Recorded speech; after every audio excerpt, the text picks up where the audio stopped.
Good evening and welcome to News 24. This is Mahrin Samdani with the top news of the day.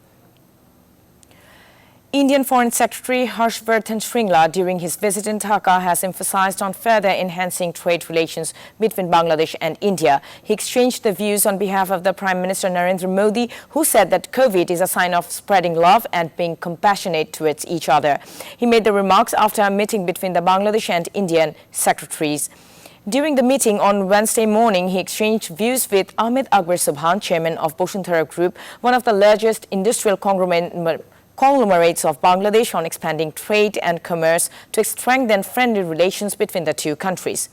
Bashundhara Group Vice Chairman Safwan Subhan and Bangladesh Daily Editor and NEWS24 CEO Noim Nizam were present at the occasion. Vardhan Shringla said India is a tested friend in the development of Bangladesh. This relationship will be further enhanced in the future by increasing trade relations between the businessmen of both the countries. Furthermore, corona vaccine is being discovered in India, and the Indian Foreign Secretary has come to Bangladesh to discuss these issues, said Foreign Minister A.K. Abdul Mumen. He told reporters at a function in Sylhet this morning.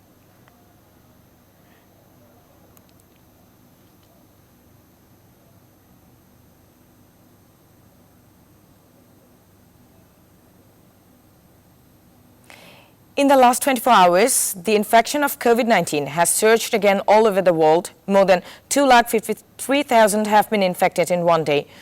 More than 6,300 lives were lost. India has been at the forefront of daily infections for more than 2 weeks. Infections have also increased in the United States and Brazil in 24 hours. Meanwhile, the highest number of infections has occurred in South Korea in the last 5 months. On that basis, the country's administration has announced that the Oxford vaccine will be provided free of charge in Australia once it is successful. On the other hand, the World Health Organization has called on the world to prevent vaccine nationalism to ensure a fair distribution of the corona vaccine.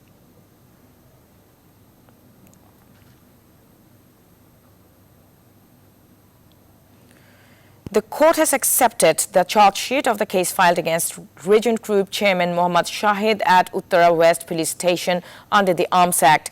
Dhaka Metropolitan Session Judges K.M. Imrul Kaish accepted the charge sheet of the case this afternoon. Meanwhile, the Anticorruption Commission ACC is interrogating 4 people, including Ratan Kumar Bishwas, proprietor of Arab Enterprise, and Shimu Roy, chairman of Reptiles firm, on charges of embezzling around Dhaka 3,500 crore against Prashant Kumar P.K. Haldar. At the same time, he fixed August 27 for the formation of charges in the case. On July 30th, the investigating officer of the case, DB Police Inspector Shairul, filed a charge sheet against the accused in the Dhaka Metropolitan Magistrates Court. Earlier, Regent's Chairman Shahid was interrogated at the ACC office for the 3rd day in a case of embezzlement. The Commission has summoned 7 more people for questioning on the same charges. They are Shushmita Shah, MD of Hull International, directors Pritish Kumar Haldar and Amitabh Adhikari, including Ujjwal Kumar Nondi and Anita Kaur, directors of Anand Chemical. Similarly, former Chairman M.A. Hashim, Director Nasim Anwar, Basudeb Banerjee and Mohammad Abdul Hashem of International Leasing and Financial Services Limited have been summoned on August 23rd for questioning.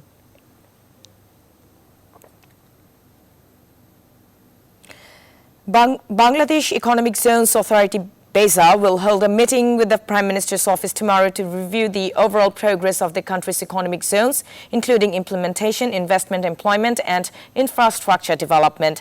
The agency said economic zones will create immense potential for industry and investment across the country from the beginning of the next year. Traders claim that in this case, the investment barrier must be removed first. This review meeting could play a pivotal role in tackling such situation. Meanwhile, the government is working to implement special economic zones with the aim of attracting domestic and foreign investment and huge employment. However, there is no shortage of investment. Each year, the investors are spending huge amount to facilitate the sector with uninterrupted energy, easy access to bank loans, port facilities and overcome infrastructure complexities. Furthermore, 15% VAT has been levied on the lease price of land for the last 1 year.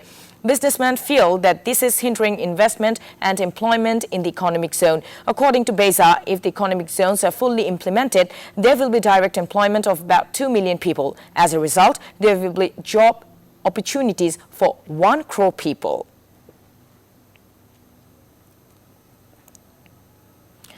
Joe Biden has been officially nominated by the Democratic Party as the U.S. presidential candidate. His name was announced as a rival to President Trump at a party conference on Tuesday. Democrat leaders and supporters congratulated the 77-year-old Biden on the incident. Trump, meanwhile, claims he deserves to be president of the United States and strongly believes that Americans will elect him again. Biden will be the main rival of Republican Donald Trump in the November 3rd presidential election.